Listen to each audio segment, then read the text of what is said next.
You know, Kawika said it best. There's so many things running through my mind.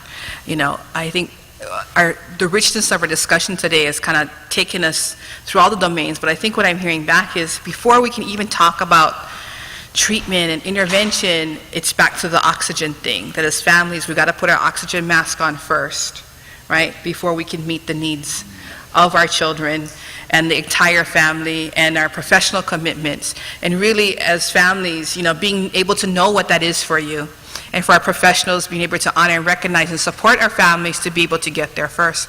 We use the analogy about voyaging, in a canoe, that we all come together, and our child is our canoe, and everybody has a role, whether they're steering, whether they're the kahea clawing the claw, but you know, for some families, we're still in the forest from the tree, right? And trying to pick our tree for our canoe, and that's where our community comes together to help us do so. The other reflection, if I may indulge my soapbox, is, you know, what I'm hearing is that within the autism culture, we have a family culture that is individualized. And I think for those that work with our families is understanding those dimensions, We all have a different space and time. Our definition of time is very different. Our decision making is very different in our families. So to be able to understand those nuances within the families you work with on authority, as well as uncertainty. Some families can, some families no can, right? But how do we understand and differentiate to be able to support? Because once we can get to that place where we can find our heroes and we can come together, the interventions are going to work. We just got to be able to work and communicate together. So I apologize for hopping on my soapbox, but I just couldn't resist. Okay, so now let's keep moving on. You know, we've just heard some incredible things about putting it together, the family support. I think you've heard some snippets on what that looks like. You know, just a little bit more information I just kind of want to share. The National Survey for Children with Special Healthcare Needs tells us that as a community that we're not doing well in transitioning our youth to adulthood. And the survey actually looked at families, those with autism and those with had other conditions, and there was a significant difference between what was reported for families of youth with autism versus those. And there are many reasons, you know, as why we're not able to be successful in this arena. Many of it is just we have higher expectations, our kids are living longer, the body of evidence and research doesn't exist, so we're all learning together. We're all pioneers in getting our kids to where they need to be in adulthood. But we spend so much time focusing on our kids, you know, now it's time for us to begin to focus on the community. So I want to ask our panelists, it's a real short question, in what ways could we as a system better prepare our communities to be more inclusive and embracing of our kids and our families, What's the community response? So let's go ahead and open it up, and we'll start off with Dr. Bolman. Leo, that is a really hard question. Yeah, well, this is, you know, these people here came today to tackle those hard questions. Yeah, autism takes so much of your time and attention and all that kind of thing, and you think you have anything left over? It's really hard. But on the other hand, as I look around the world, I do not see the Department of Education or the Department of Health or Division of Vocational Rehabilitation or anybody lining up to help us.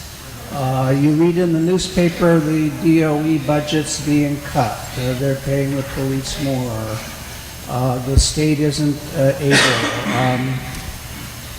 A lot of Republicans in Washington think this whole thing is a made-up problem and it's a family issue and they shouldn't fund any of it anyway. So we really are all by ourselves. The other area that nobody's quite mentioned yet is when you think about autism, we all tend to think about little kids, and we think about early intervention and stuff like that. My problem is that I see all of these wonderful young people that have graduated high school, and there's nothing out there. And that just absolutely tears me apart. And then worse yet, I've got a group of moms who are in their 70s and 80s, mostly single moms, raising autistic guys. And we've labeled them as being some kind of a true expert group. And the thing they're all thinking about is long-term planning. Who's going to take care of my kid after I die? So what we're basically talking about is not just autism, but it's a whole life cycle that goes from birth to early intervention to preschool to school to what happens after that, care for adults, long-term planning, all that.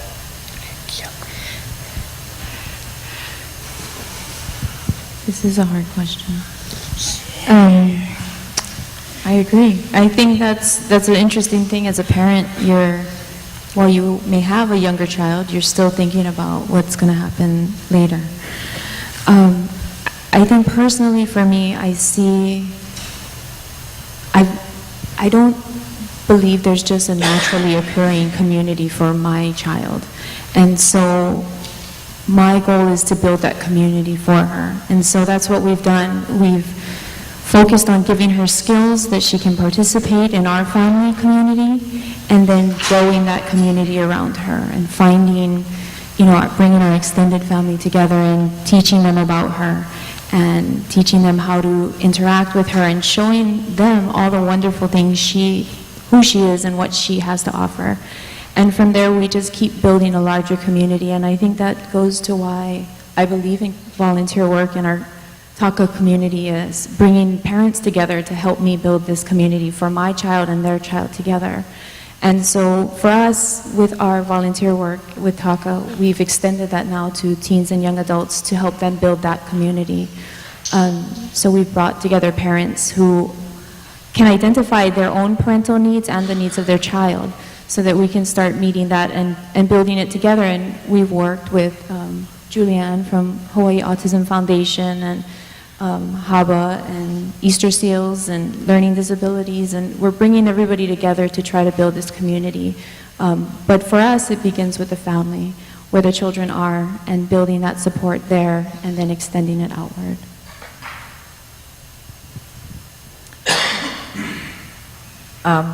Well, I believe that the question, about how can the community be more accepting, that's how I understood it. And, it's not hard, because when you get to know these people, these children, these adults with autism, it really is an enriching experience. And I think that if the community would reach out, and it's actually going to take the whole community to start to participate, because with the new statistics coming up, you will all be touched. Everyone in the world will be touched with autism. And, it's a two-sided coin, because on one side, it is unusual, it's bizarre, it's unique, but on the other side, it's very beautiful, and these kids are beautiful inside, all of them. And so I think if the community can learn to embrace the fullness of autism, the good, the bad, and ugly, they will actually be much richer. This world will be a richer, better place. We won't find people staring and wondering what's going on. Maybe offering a hand, or an encouragement. Personally, growing up with Jeremiah, when he was little, his mannerisms were kind of cute, his dances and his inability to stop moving. But now that he is 22, and he's a half Hawaiian big man, gentleman, it doesn't look so cute. And he does get a lot of stares, and it is hard to take him in public. You can barely take him to a movie. So how is this world going to accept people like Jeremiah by the droves in the next 10, 15, 20 years? It's going to be interesting. We generally, growing up, couldn't take our kids to too many movies or events. As he got bigger, it was very difficult. Certain places he couldn't stand the auditory sounds of the places. So how can community help? I know in San Diego, our friends were saying there's a big move for community to step in. A movie theater opens up once a month for just families with autism. And anyone can go, and it's okay, but they can't complain. And, I think that's a wonderful gesture. Some restaurants even have made certain once a month where they have a special, unusual menu, GF, CF menu for autism or whatever. And people know that if you come on this night, there's going to be a lot of families there with autism. I mean, we just need to learn these things. I think the community itself will be richer and better as a whole with them. And just embracing and loving, encouraging the families, the parents, the moms that are going through the day-to-day. If you know someone, sometimes it's all business as usual, but sometimes just give them a personal encouragement. I know through the years that has really helped me. Even a stranger come up and say, wow, I don't know how you do it. Is there anything I can do? I mean, that's been very rare. Or, I admire what you're doing, And like I said, those are very rare moments, but it just makes you feel like the community is not just staring at you and wondering if you're crazy and what are you doing out in public with that child, It just makes you feel like the community will start to embrace them. And when I look at other providers or parents or skills trainers out, I always just say hi and introduce myself. And, it's just, it is something we must all begin to think about. Oh, Kawika.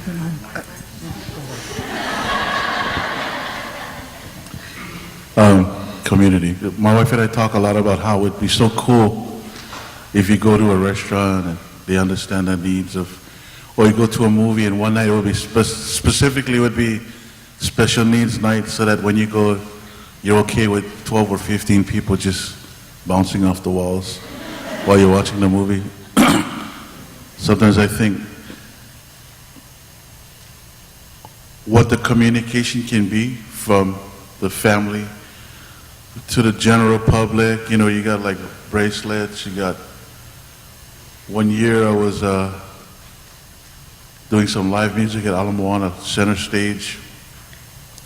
This was the first situation, that severe auditory situation affected my son, and I saw my wife walk away, and I knew that they were going to go get some food at McDonald's, but it didn't come back. And after I performed, I went back to the car.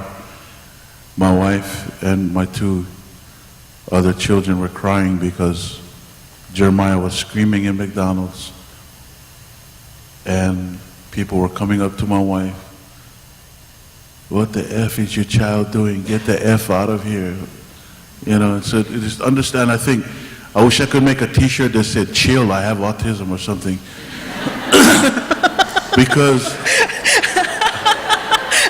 I think I will.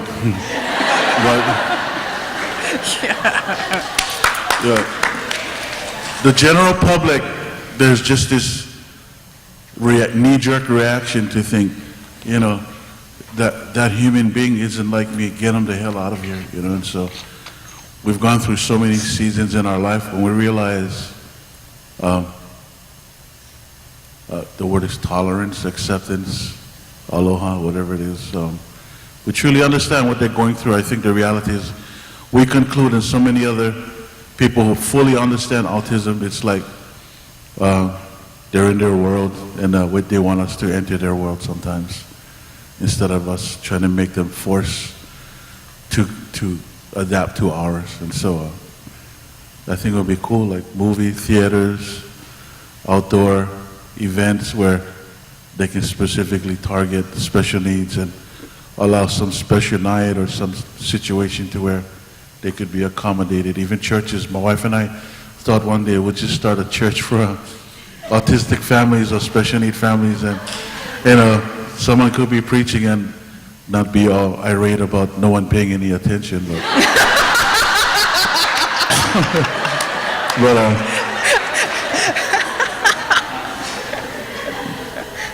I guess tolerance, acceptance, understanding. Okay. Dr. Bolman? Again, I don't know there's anything I can say. I do want a couple of things. One of the whole issue of community acceptance is a huge thing.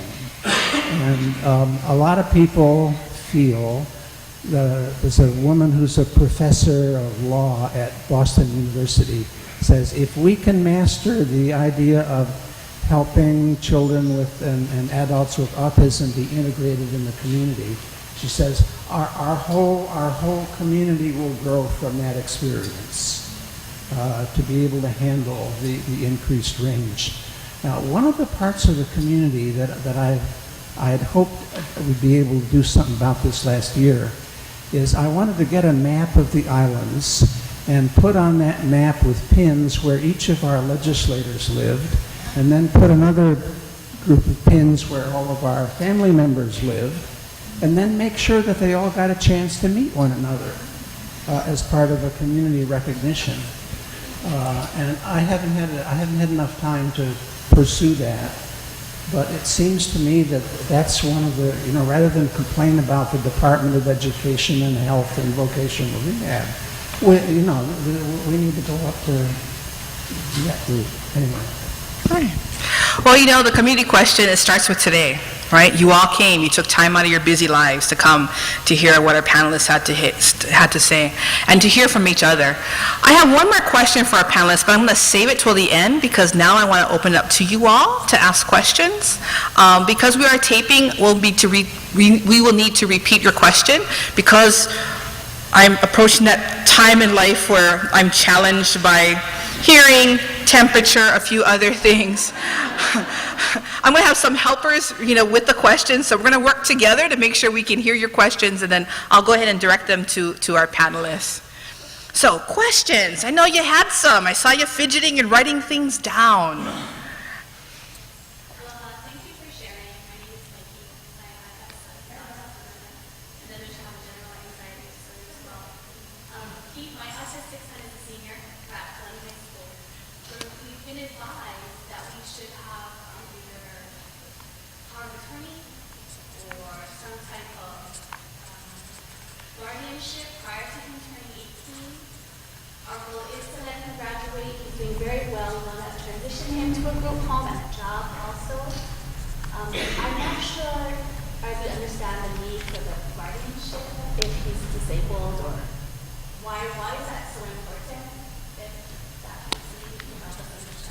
Okay, so let me ask the question. So the question has to do with guardianship. Our audience member has a son who's a senior in high school. He's aging out, and it's been recommended that perhaps they get some sort of power of attorney, a guardianship, or an alternative to guardianship.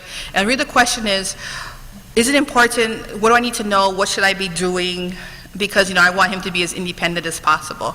So I'm going to open up if anyone in the panelists would like to answer that, and then I will follow up with the response.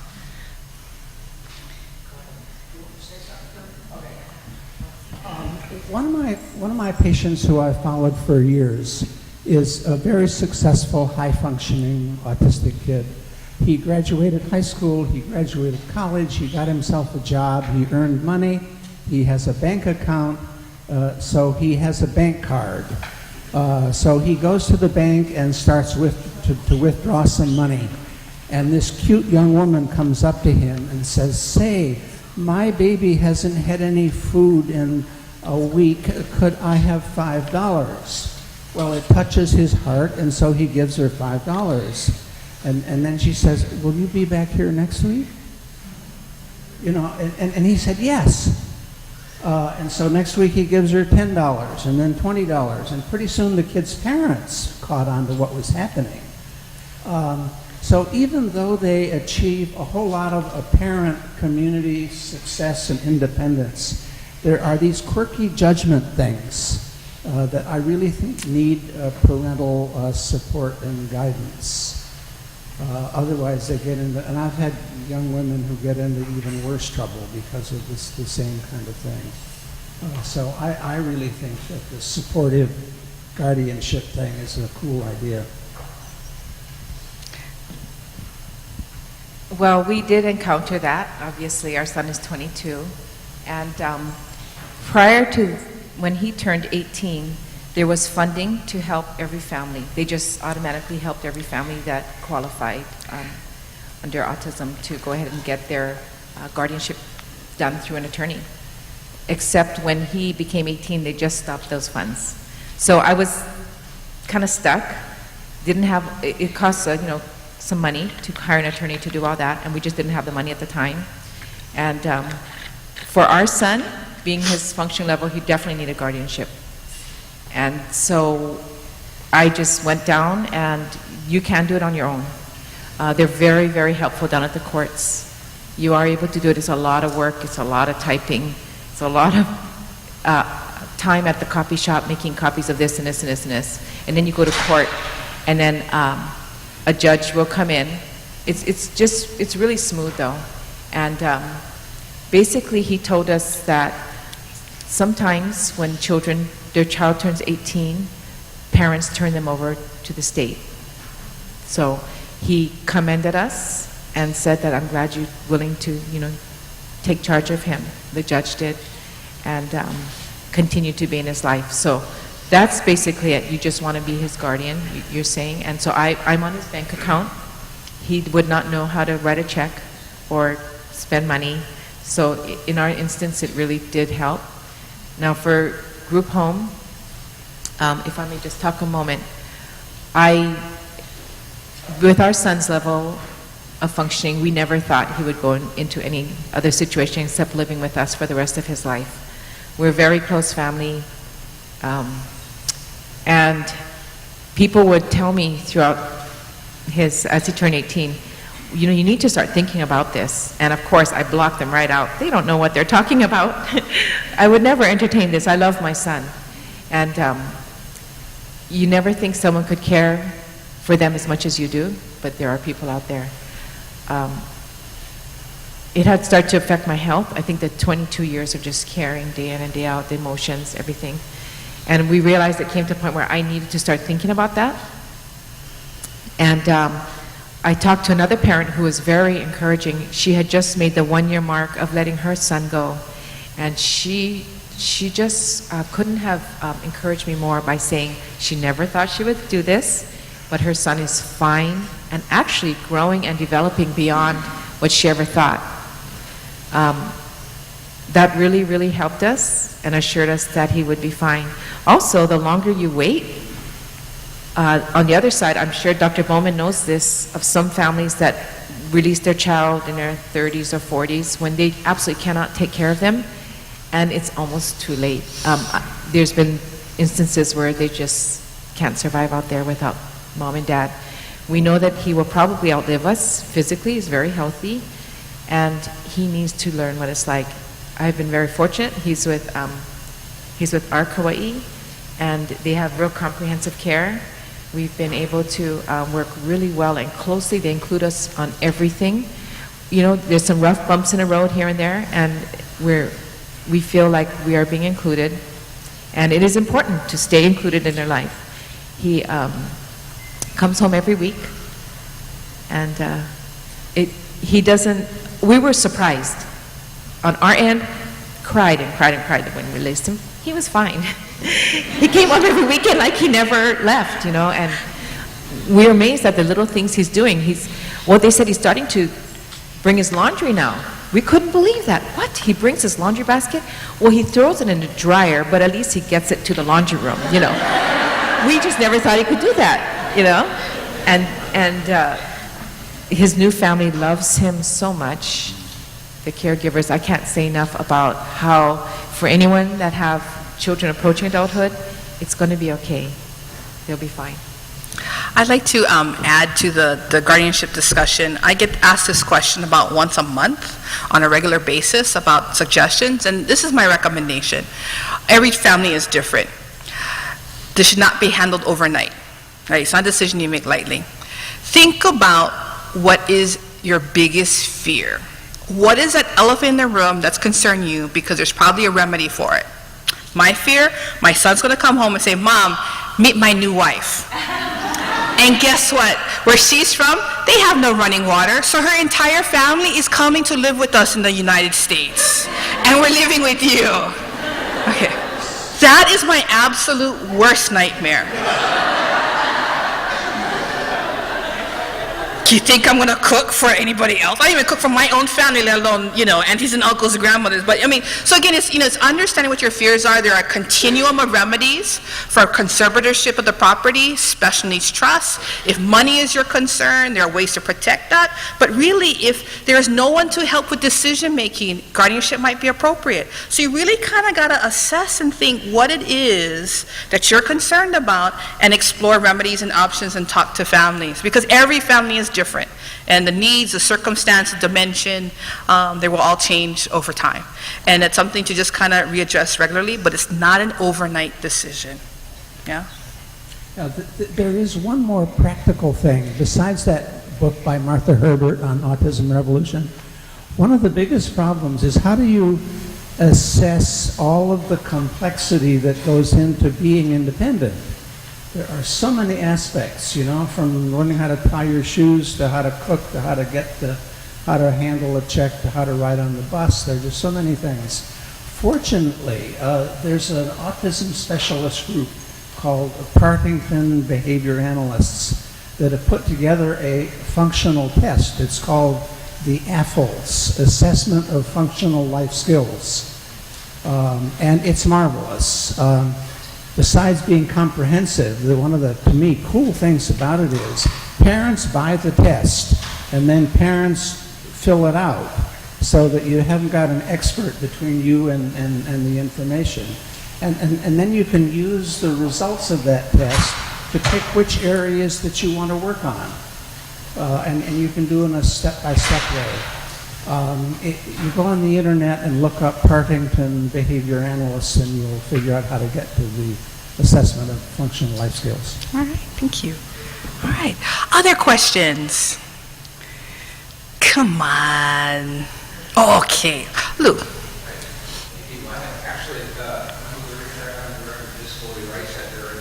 Somewhat of a question, somewhat of a comment, if I can pick up on what Dr. Bolman saying about nobody lining up to help these folks. And so I wanted to reassure people that at Disability Rights Center, we are trying to line up to help people. We do a lot of cases with DOH and DOE and with VR. So people have children who have some needs. We may be able to help them. One of the more recent projects that I'm working on is actually with the Department of Human Services, but he's now initially trying to persuade them to cover applied behavioral analysis through the Medicaid PSVP program. And so we're looking for some examples of where that might be applicable. We're trying to get a sense of what are the numbers, how many do we affect. So if any of you know any children who could benefit from applied behavioral analysis, and particularly if they're on Medicaid, I urge you to contact me and contact us. We'd like to get a handle on that. I'll be here to talk afterwards. I have cars, I have brochures, and so please feel free to call us. Perhaps we can help. So that's just a follow-up to what Dr. Bolman said. Okay, and so for our audience, we'd like to share that the Hawaii Disability Rights Center is available as a formalized advocate to support individuals with disabilities. They're accessible throughout the state. They are free, as there is no charge to their services. And in particular, in helping to support individuals, they'll be able to provide guidance and support for education, Department of Health, vocational rehabilitation, the whole milieu as it relates to service delivery.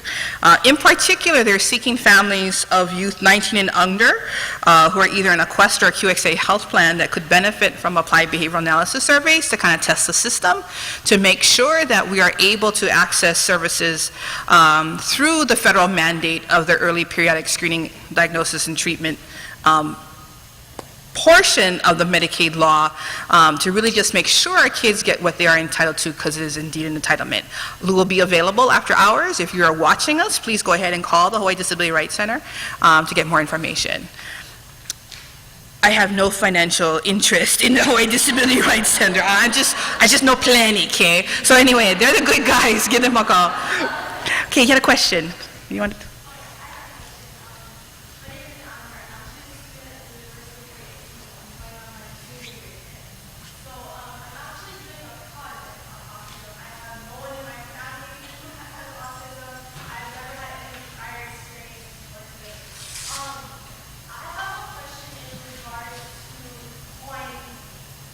I know Laurie mentioned, we could tell a story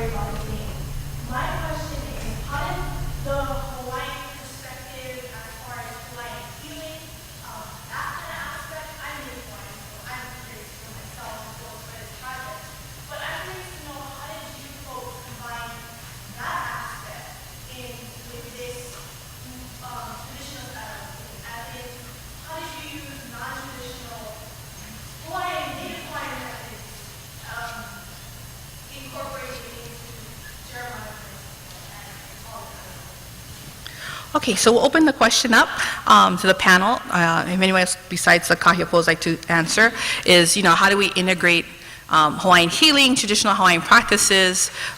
Is there a role? What's the application in working with individuals with autism? Anything cultural, so Eastern medicine, maybe non-traditional medicines, non-Western. Yeah, how do we integrate the body that we know it? Yeah, that's worked for years. Oh, let Go the ahead. Kahiapos I'd rather answer if first? You guys do that for the Hawaiian part. Well, as my husband is a pure Hawaiian, of course, we have sought through the years, not just Hawaiian healers. As she knows, you try everything. You seek everywhere, and especially him being young and very little information when he was diagnosed. We did actually take him to La'au Lapa'au, Papa'auai. We used to fly him over to the Big Island weekly. He put him on several different herbs. They did seem to help him for a bit. We have another good friend of ours that does Lomi and has done Lomi on him. As far as other things, we've tried Ava to calm him. Didn't work for him that well. But other than that, Hawaiians are deeply rooted in faith in Keakua. I think that would have to be the thread that has kept us going, and his ohana, our spiritual ohana.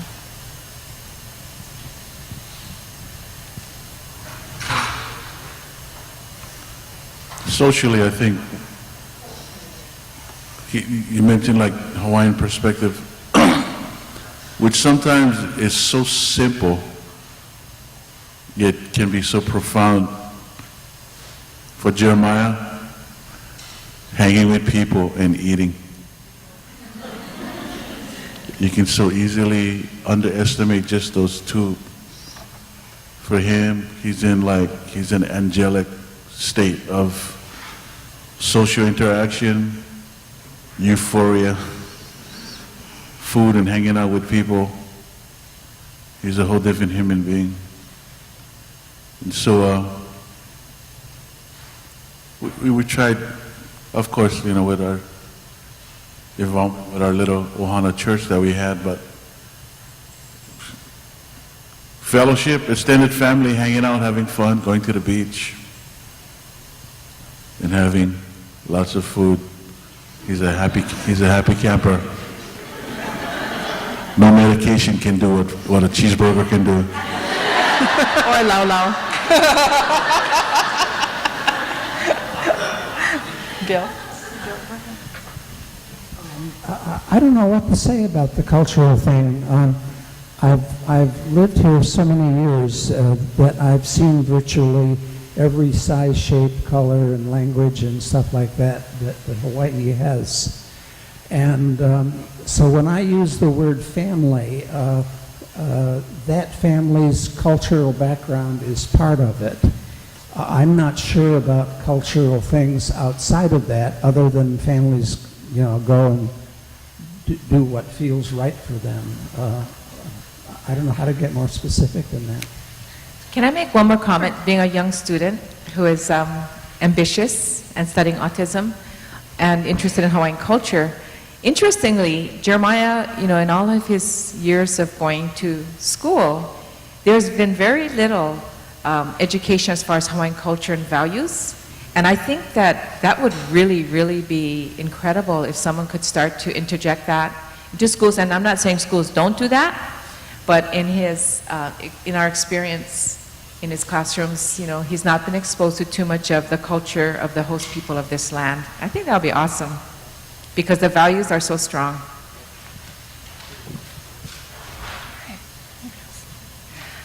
Okay, thank you. There's a question back on this side of the... I was just wondering if we could learn the actual process that you use to transition Jeremiah from home and from your loving care into independence. Because walking, if you could say you did, but how did you do that when still Okay, so the request is to, if the family would be able to just kind of walk through step by step, transitioning Jeremiah from his loving home out into the community, living with some other guys, the bachelor pad in the community living. Okay, so prior to that, we had our case manager with Department of Health, DD. We discussed it with her, and she's actually started to set up home visits. So Jeremiah was included in every home visit. We would go to actually visit homes that she had already researched that might be appropriate for him. So that was the beginning step. Now, to prepare Jeremiah as well, you know, we had to tell him, because he's verbal, now every child will be different. There's really no cookie cutter, and we have to remember this about this spectrum.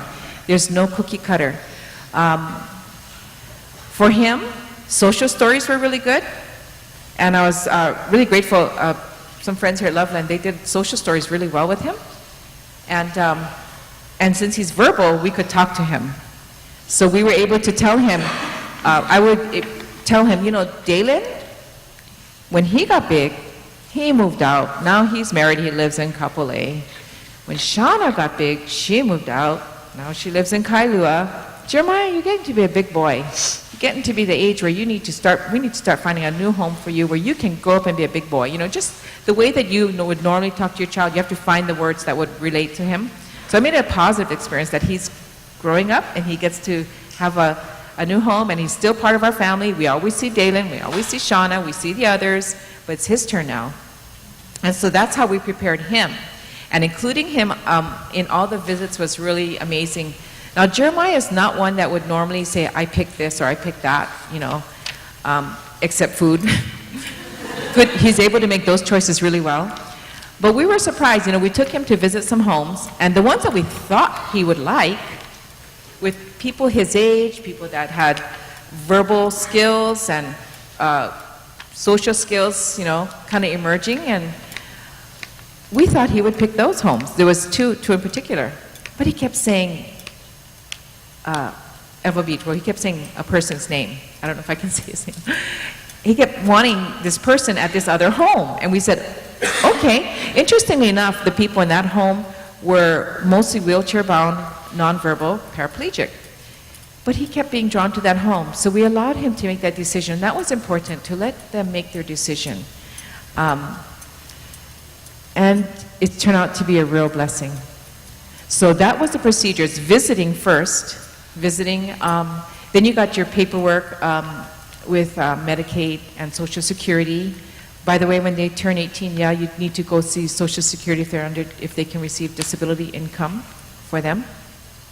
And basically, we started with visits, a dinner, to slow transition, and an overnight. And I don't know if all homes will allow that, but ARC was very gracious with us. And slowly moving his things in, bringing a few things at a time, talking about it, getting excited with him, putting pictures on his wall.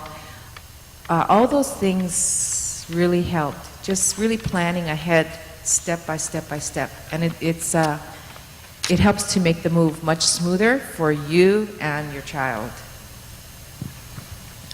Okay, and we had one more question.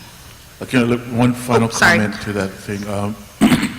We visited these care homes, and my wife and I concluded between us which one we felt we would want him to go to, which is the one he's at. But we said, well, let's let Jeremiah let him express to us which one, and he said exactly that one. The reason why I'm saying that is there's a male, director, I guess they said, of the home. Real low-key, brother kind of guy. And Jeremiah fell in love with that guy.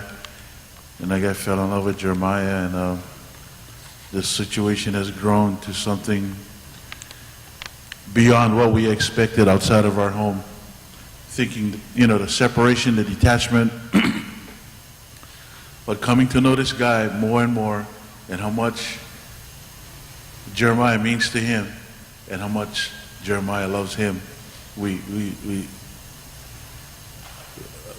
cannot explain how satisfied we feel how this arrangement has worked out for us.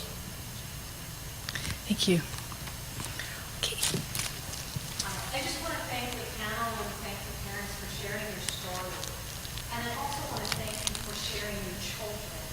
One comment that you made was that sometimes it feels better maybe if we could just get a disability segment and have our own church with just disabilities and then everybody would understand.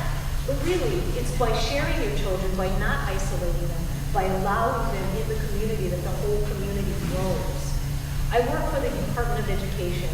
I'm a clinical psychologist. I work with autism.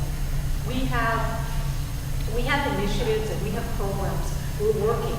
We do pivotal response treatment with our children. We do DTT with our children. It's new initiatives, and from Dr. Bolman's perspective, nothing has been done. But really, we have been listening. It is because you've been sharing your story, it's because you've been sharing your children with us that we're able to respond. These initiatives probably weren't there when your child was, in preschool. But it's taken a while, but we're there. And we are responding to autism. That's what the DOE is doing. I guess my question is, if you would like to see what we are doing, I could talk to some people, we could do a presentation as well.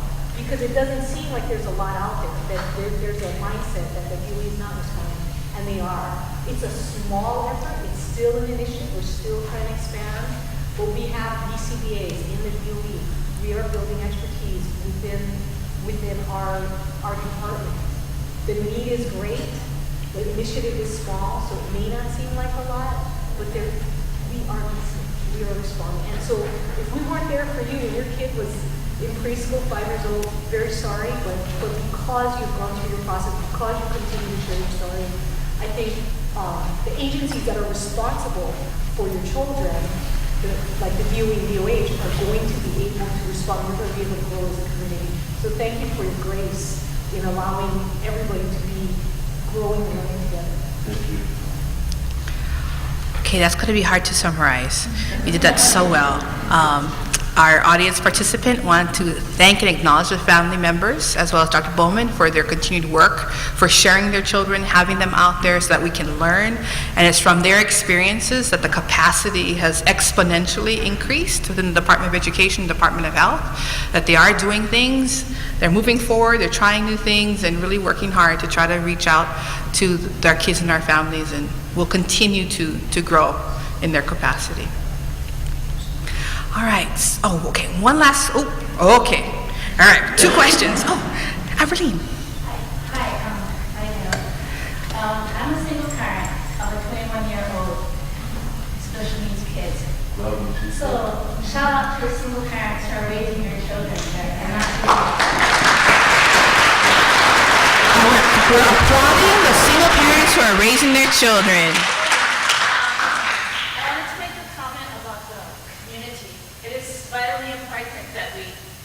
Educate our community and make them aware of our kids. Autism, bipolar, mental illness, whatever, because our kids are here. They are here to stay. They are here to live their life out to the best of their ability. Where they live, who they live with, it doesn't matter. But society, who are blinded with their little blinds on, they need to take those blinds off and realize that our kids are human beings just like their kids. They think their kids are normal, but guess what? Sometimes our kids are more normal than them. And that is the very truth. And I just wanted to say this, like, for the parents, it's okay to grieve. It's okay. I've been there, done that. I have another daughter, bipolar. It's okay. Get over it, move on. Because your kids need to know, despite that, in spite of all of that, you're there. You're their security, their stability, their love, their strength. You're their voice. Remember that you're their voice. Who knows them best? It's the parents. There's things that I learned. I had to treat myself first in order to teach my child. And as parents, They make us better parents. They make us more patient, more loving, more compassionate. They make us to trust in God. Trust in God because we're His children. They're His children, and they deserve a fulfilling life. And before you do the medication or whatever therapy, you look in their eyes, and they will tell you. They may not say it in words, but in their eyes. That's the way that you communicate. And you can feel it. As parents, we learn that. You know, as parents, you'd be surprised at the strength that you have in you to take care of your kids. And I mean, be religious, but God didn't give us these kids if you couldn't handle it. You know? He wouldn't give us this. And I just am grateful to hear the different perspectives. Now, my daughter's 21. She lives at home with me. I tried to push her up, and she said no. But she understands. You know, our kids are at different levels. We cannot compare because we all share the same heart, the same thing. Yeah. She works, praise God. She can do things, but she still has her meltdowns, her moments of frustration. But you know what? That's my kid. And she, Leo, you've seen her, she stands for party because she likes music. And you're right, they freak out when they hear music. Oh, when we recently seen Despicable Me, she was freaking out in the theater. I was like, calm down. But you're right. But in order for society to learn about our kids and accept our kids, we need to see. They need to stop being uncomfortable around our kids. They need to realize that, you know what, our kids, that's just how they are. They're uncomfortable. But I just want to thank everybody for hearing these different perspectives. Thank you. Again, another tough comment to summarize, right?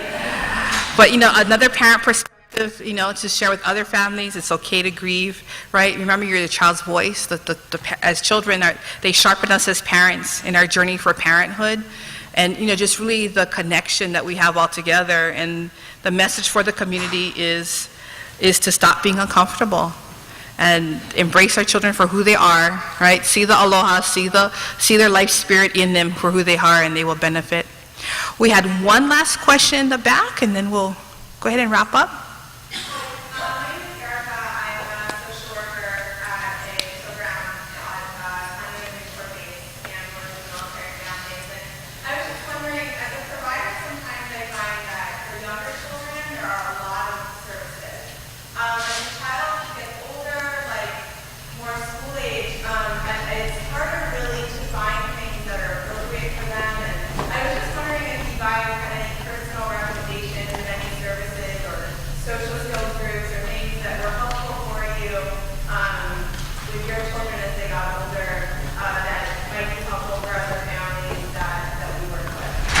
Okay, so let me try to summarize this one. So our question from the audience is, are there recommendations for other programs and services for older children, youth, young adults that may be available? Because we know there's so much is focused in on the early children.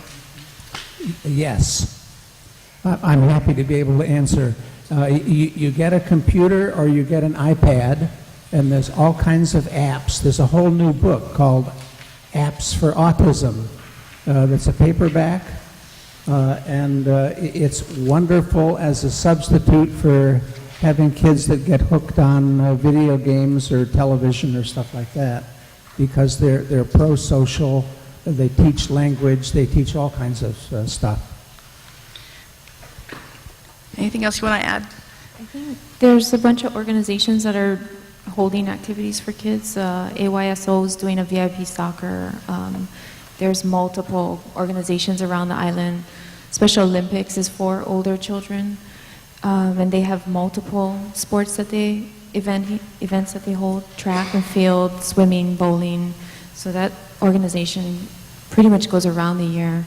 I don't mean to be specific, but there's a company on the North Shore that does horseback riding. I know there's similar horseback riding organizations on the outer islands as well.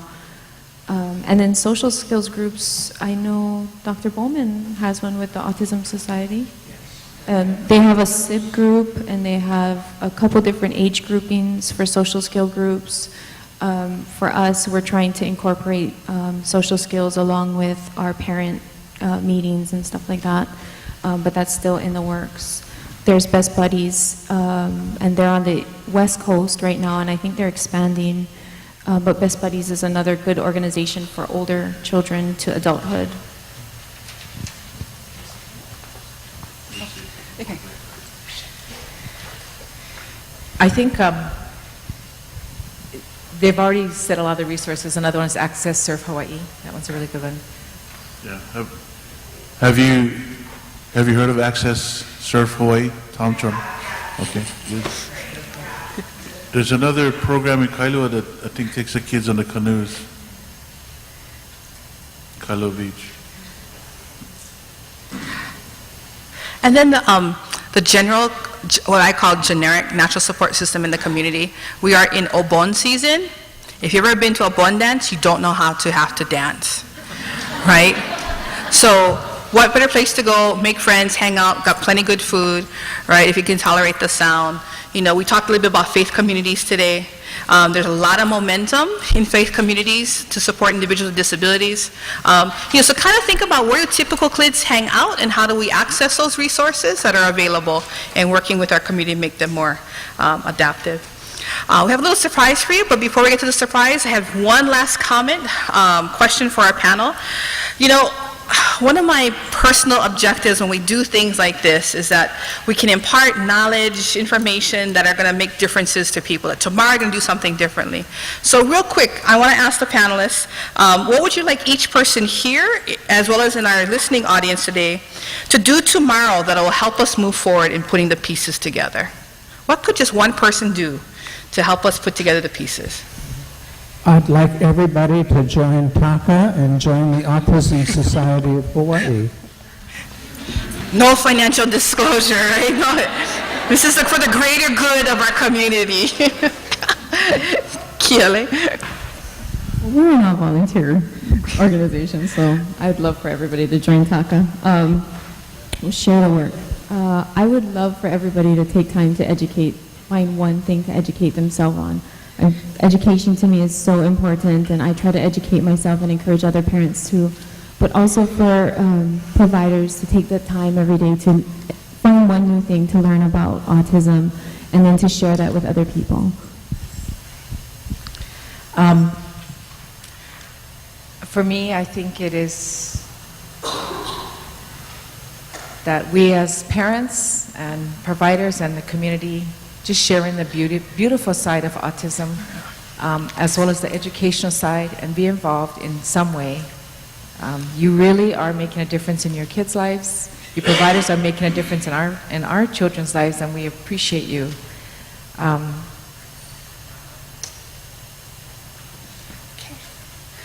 Kawika, you have a marching order for our community?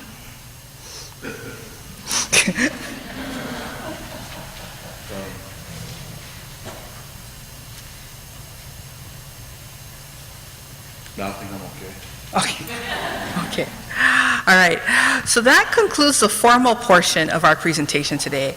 We wanted to leave you with a gift, a makana. And, you know, I want to thank so much for Kawika and Kahiapo, who is a award-winning musician, for his openness and his willingness to share for the son that he wrote for Jeremiah, father to son. So we want to close off our session today with a song, and here we go. Can I use that mic? Yep.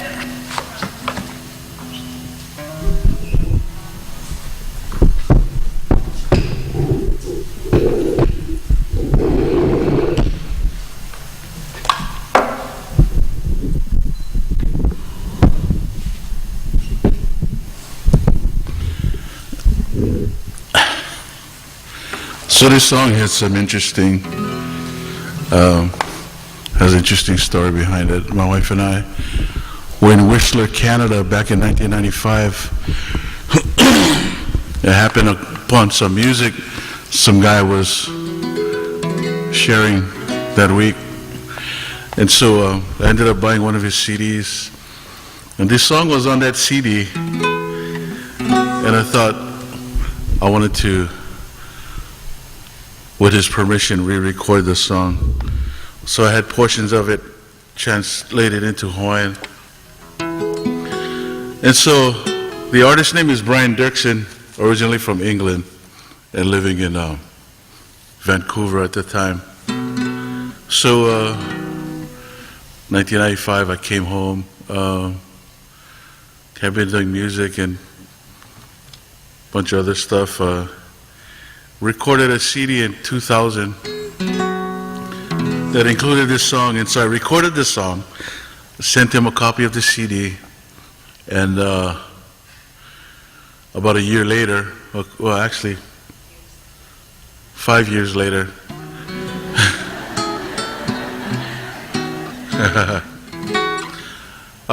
he called me one night and said, I'm in Kailua, a town called Kailua. And I had to perform somewhere that night, so I invited him to come. And so he came to the venue, and I walked in, and I remember we're celebrating my wife's birthday. So I walked in with my son Jeremiah next to me. And so I greeted Brian, and I said hello, and then I postured myself to introduce Jeremiah to Brian, and I said, "Oh, Brian, it's my son Jeremiah." And so he looks at him, and I said, "Yeah, this is Jeremiah, my autistic son." And Brian looked at me kind of perplexed because we first met in '95. Now it's 2004, 2005 maybe. And so at that point, he had gotten the CD, he knew the whole hookup already, but neither of us knew. Well, I said, "This is Jeremiah, my autistic son." He looked at me, and so the song I'm about to sing, I did not know until that encounter again, that he wrote the song for his autistic son. Yeah. And his son's name was Benjamin. And so we kind of had this moment and a little bit of tears, and so we sang the song together that night at the venue.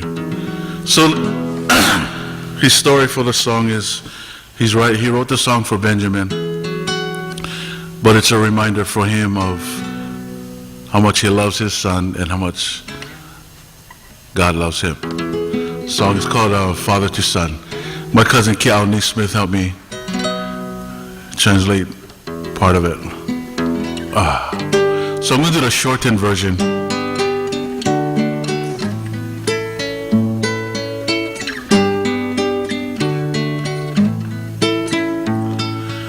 Son, you are my treasure, son. Love beyond measure fills my heart for you, my son. I wanna be your friend, to walk close beside you till all time will end. And every song you hear will whisper that my love is near. Golden notes and melody, touching you in harmony.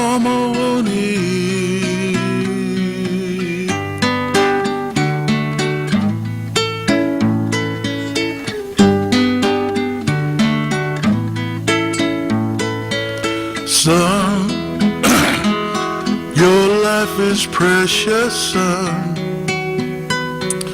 You need to know this truth will never die, my son.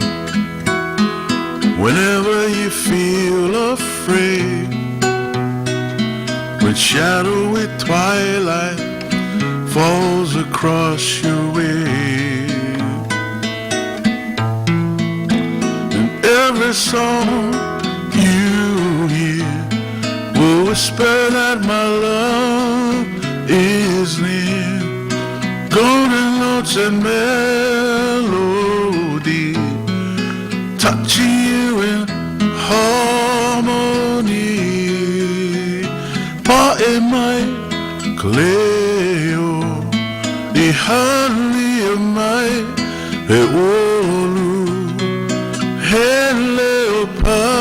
ai ai na wei ka pu le hana.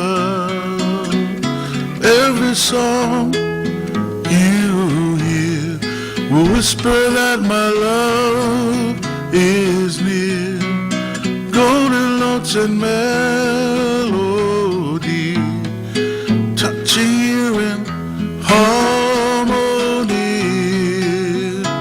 Pae mai kaleo I hali mai he olu he leo pa ahe ahe na wei ka pu me hana.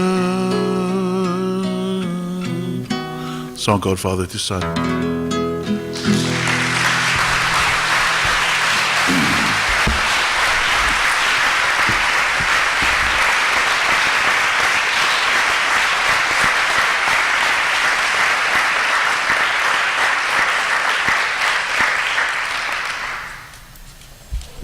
Thank you so much. That was so wonderful. What a way to end this panel.